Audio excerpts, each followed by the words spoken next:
Hello everyone, welcome back, good evening. My name is Pan. Welcome back to Enterprise Notebook. So yesterday I was talking about the first 6 months of Pan's Fine Cards. So the story ended on a high note with the success of the Tiong Bahru store and the business seemingly on its way to profitability. So after the success of the Tiong Bahru store, I decided to expand further to capitalize on the momentum. I actually had a vacant store at Bishan. Okay, it had been vacant for a few months since the last subtenant moved out.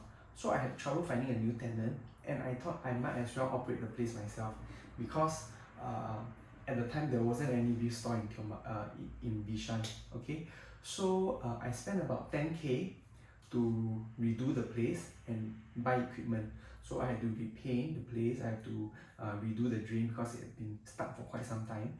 I had to buy new display chillers, new freezers, new chillers, new vacuum machines, and also slicers. Okay, so it cost me about 10K to do up the whole place. So the store started operations in August of 2020, about 4 months ago, and it wasn't an instant success like Tiong Bahru, but at least it wasn't as bad as Serangoon. So business was humming along just fine. Okay, everything was going smooth. Okay, and then came an opportunity to rent a store at Sengkang Square, now also called Kopitiam Square. So for those of you who are not from Singapore, okay, I give you a very quick history on this Kopitiam Square. So Kopitiam is a very big company that is specializes that runs food courts and coffee shops. So it runs a lot of food courts and coffee shops in Singapore. So and for Sengkang, right? Sengkang is actually a very big satellite towns with a lot of young couples with children. Okay, so this is a fantastic location with fantastic demographics.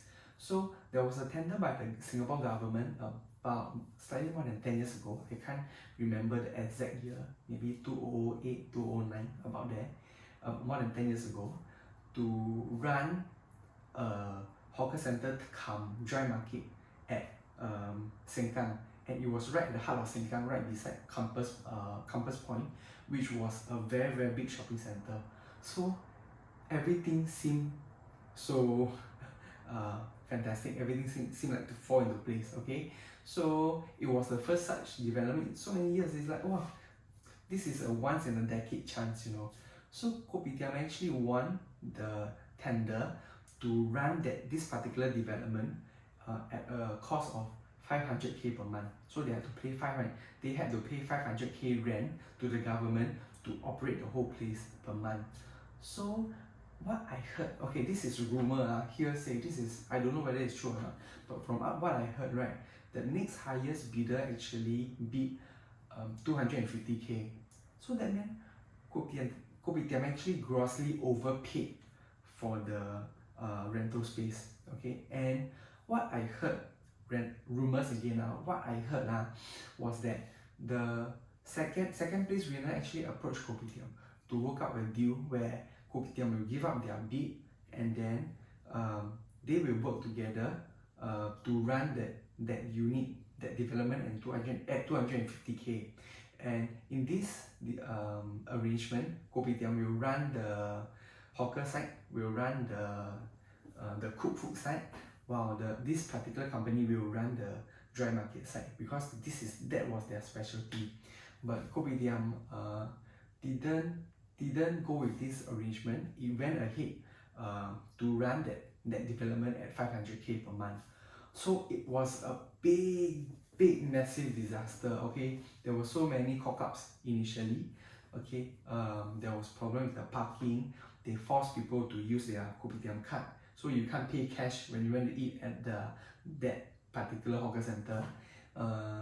And there was also problem with the rental, how they structure the rental, because they weren't familiar with how the dry market works. So usually for food courts and coffee shops, they had a bit of a variable rent built inside their rental. So they implemented this for the dry markets as well, which was, I feel that that's not very suitable, because dry markets and wet markets in general run on very low profit margins. So when there's a very variable component to the rent, it actually makes the business very difficult to run. Okay, that's what I'll say lah. So as you all can foresee, right, this turned out to be a great big mess. Okay, so business initially was good. Okay, within the first month was quite good because of the newness of the place.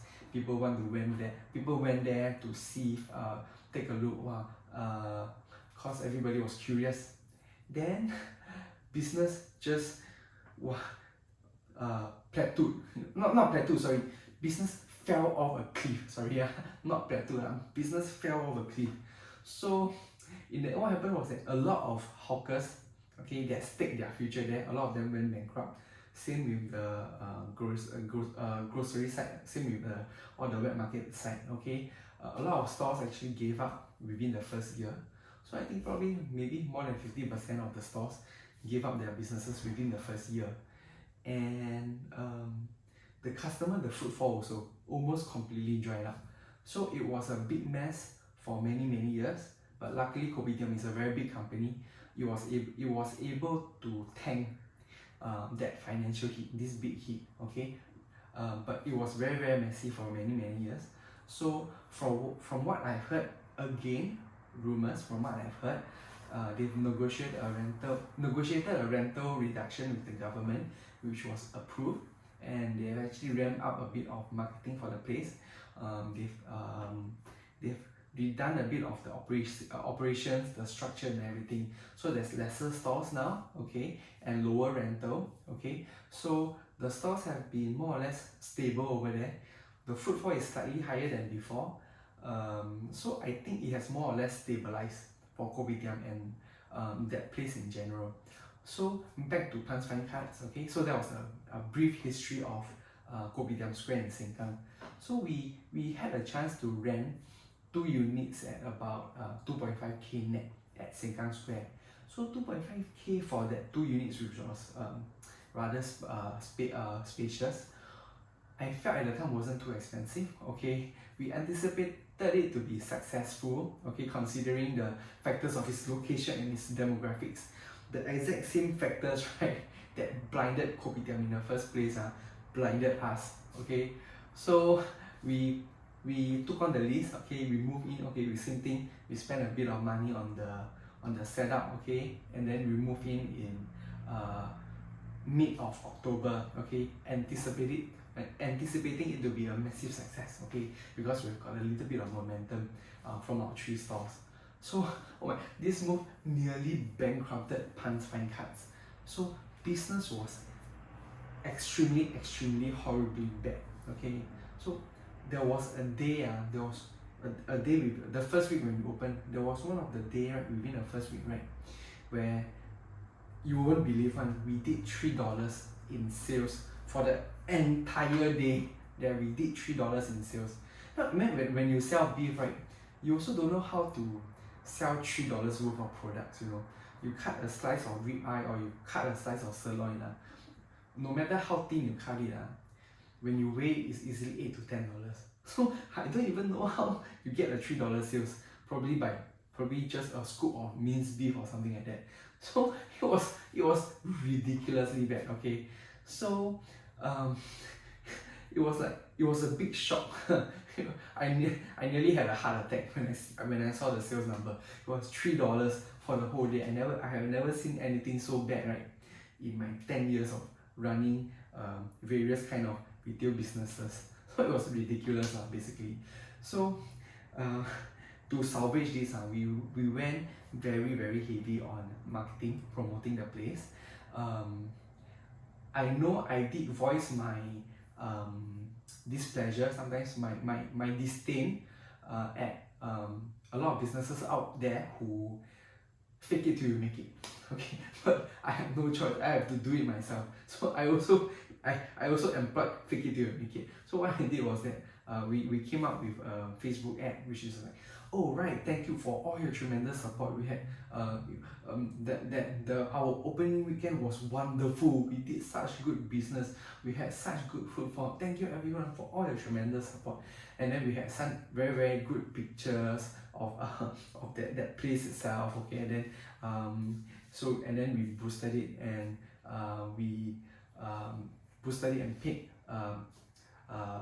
paid to disseminate it on Facebook. Okay, so we also implemented delivery within the Sengkang area. So this has been running for a while. It has not stemmed the bleeding yet, and till today, my team and I are still trying to find ways to try to salvage and save this location. And delivery has slowed the bleeding somewhat. Delivery is now about 50% of total sales within the Sengkang store. And as we step into Christmas, okay, sales will naturally pick up, okay, due to us selling beef and it being Christmas. And the important thing is that we hope that we can convert all these Christmas holiday customers into regulars.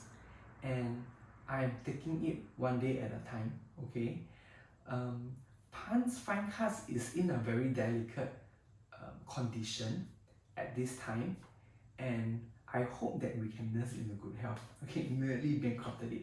Okay, the first half was okay. Okay, the first part ended on a good note. This part is like, oh my god, I don't know what's gonna happen. Okay, but hopefully we can turn it around. So right now it's almost exactly a year since I've opened Pan's Fine Cuts.